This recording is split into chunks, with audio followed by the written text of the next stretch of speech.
Imagine sitting in a quiet room at MIT. You are a student, and your task is simple: write an essay. But there is a catch. You are hooked up to an EEG machine with wires trailing from your scalp to a monitor that is mapping your brain's electrical storms in real time. For half of the students, they have to use their own wits.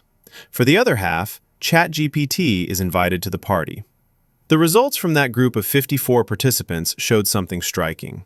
When the AI started typing, the students' brains essentially started dimming. The neural activity in the parts of the brain responsible for deep attention and creative sparks didn't just dip, it plummeted. When those same students were asked to quote from the papers they had just written, they couldn't do it. The information hadn't passed through their minds, it had simply bypassed them. This isn't just an academic problem for college kids, this is moving into the boardroom. Think about a study conducted by Microsoft Research where they tracked over 900 different tasks performed by professional knowledge workers. We're talking about marketing campaigns, legal summaries, and strategic planning. Out of those 900 tasks, the workers admitted that only 555 required any real critical thinking. That leaves a gap of nearly 350 tasks that were performed in what you might call a cognitive blackout. That is nearly 40% of a professional's output being generated while the human pilot is effectively asleep at the wheel. We are creating a massive, invisible debt. We're getting the work done faster today, but we are paying for it with the atrophy of our ability to think tomorrow. There is a psychological trap at play here called cognitive miserliness. It's a fancy way of saying that the human brain is naturally lazy. We are hardwired to find the path of least resistance. Once your brain realizes it can offload the heavy lifting of problem solving to an algorithm, it develops a taste for it. It becomes a habit that is incredibly hard to kick. Take a look at a study involving 666 individuals in Britain. The researchers tested their critical thinking skills and then compared them to how much they used and trusted AI. The correlation? It was a straight line. Down. The more they leaned on the machine, the worse they performed on basic logic tests. It's a feedback loop. As you use AI more, your critical thinking skills weaken.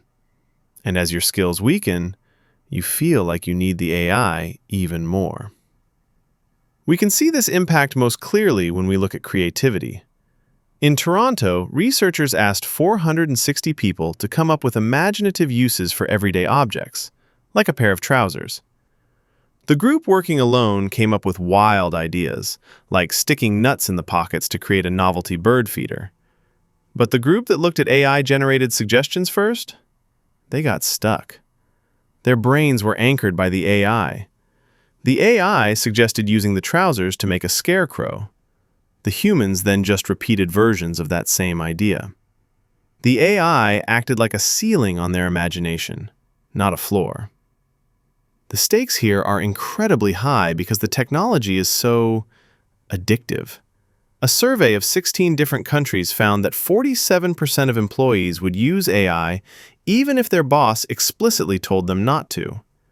That is nearly half the workforce willing to break company policy just to keep their digital crutch. So, what is the executive takeaway? How do you stay sharp in an age of automation? The secret is to change how you view the tool. Don't think of AI as an oracle that gives you the final answer. Instead, treat it as an enthusiastic but somewhat naive assistant. The smartest professionals are now using a technique called cognitive forcing. They don't ask the AI for the solution, they ask it for a provocation. They might ask the AI to find the flaws in their own logic, or they might force themselves to write a first draft before they even open the chatbot. They are creating deliberate friction. Because at the end of the day, the brain is like a muscle.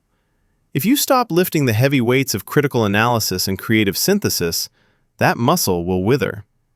In a world where everyone has access to the same AI, the only way to maintain a competitive edge is to ensure your own brain remains the sharpest tool in the shed. If you want to stay ahead, you have to be willing to do the thinking that the machines can't, and the thinking that your competitors, are simply too lazy to do themselves. Thank you for your time. We'll see you in our next briefing.